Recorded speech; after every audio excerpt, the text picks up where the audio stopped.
one of those, so I'm going to make the Southern cream style fried corn.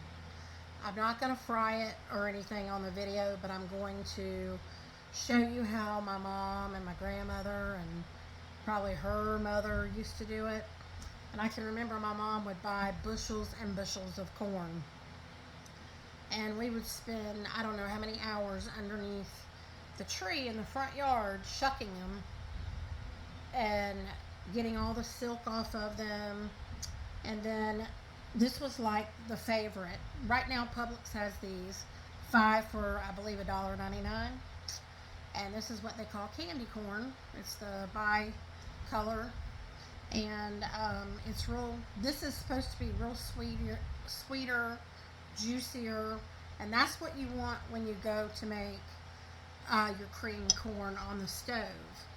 And when you go to put it on the stove, you're going to use a little bacon grease, probably a tablespoon, depending on how much corn you have.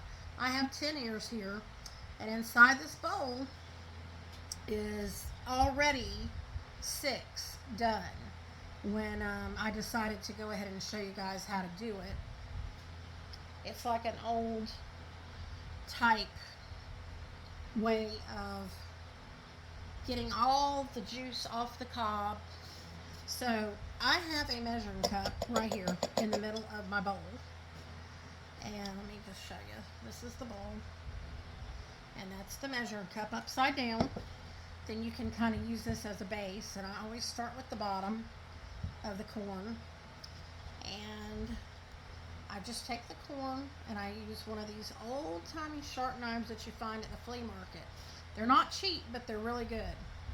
And you just take it and start down and go as far as you feel like you can go without getting like too much. You just want the kernels to come off.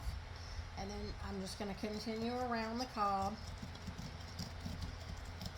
And as you can see, I'll stop right here and show you how much I'm taking off as I go. Okay. So you're going to do this all the way around. And it looks pitiful once you get it done. But the closer you can get to the cob, the sweeter the corn's going to be, because this is what they call the milk. Then you take your knife, just as if you would be cutting it, and scrape, start it halfway and scrape down and try to keep everything in your bowl, because it can get a little messy.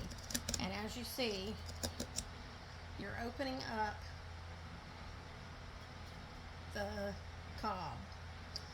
Then you finish this side and go down and get all the juice out of it that you can till you see where you've already been, where the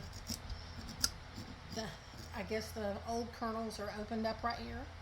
You can see the difference from the top and the bottom. These have been done, these have not. So at this point, you're going to flip your corn cob upside down, hold it tightly, and then just start doing it again, going the other way down the other side of the cob until you get the whole thing emptied. Because like I said, every little bit of milk that you can get out of the cob, the better off the corn is going to taste. It's going to be.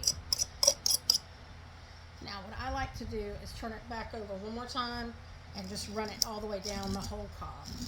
The reason I don't do this to start with is you would have corn juice or the milk from the corn, whatever you want to call it, all over your kitchen.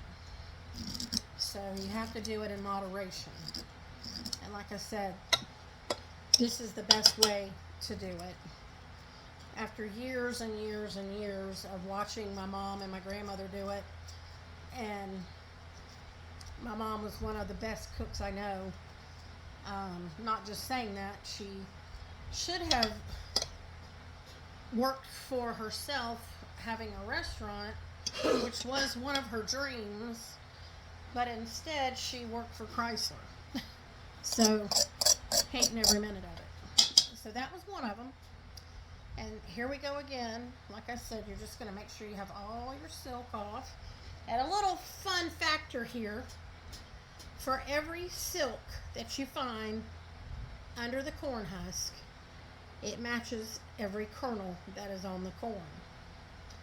Just thought I'd tell you that. But it's kind of funny because corn has been so expensive lately.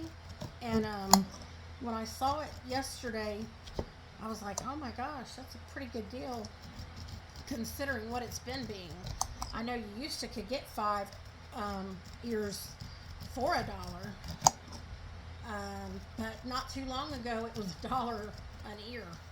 So anyway, that's what I'm wanting to show you guys, and I just wanted to, I don't know if you've had the true real cream corn, fried cream corn, as I should say. But like I was telling you, just put just some bacon grease. I wouldn't do anything but bacon grease and a little bit of real butter. Probably, like I've got 10 ears here, I'm going to use probably, I would say 2 tablespoons of bacon grease, 2 tablespoons of butter. And then you want to take sugar and milk. You want to just add a little bit of milk later on after you get it cooking, and you'll see how much you need depending on how creamy you want your corn to be. And you can blanch it on the stove, and then you can freeze it. Don't put the corn don't put the grease or the milk in it. Just get it cooking where it like boils for a second, and you can bag it up and put it in the freezer and then pull it out and then cook your cream corn. Now that's what we used to do because, like I said, she would buy bushels and bushels when they used to come in the I guess they were boards, crates, and they had the little metal catches on the side. But I didn't ever mind doing this, but what I hated doing was when they moved from our home house, the house that I grew up in, they built a brand new home across the street. And then she had this big garden. They had like 3 acres out behind their house, and she had a huge garden. I hated picking okra, and I hated picking green beans, but we would go help her. So anyway, I'm gonna stop this right now, and hopefully this will give you guys some ideas.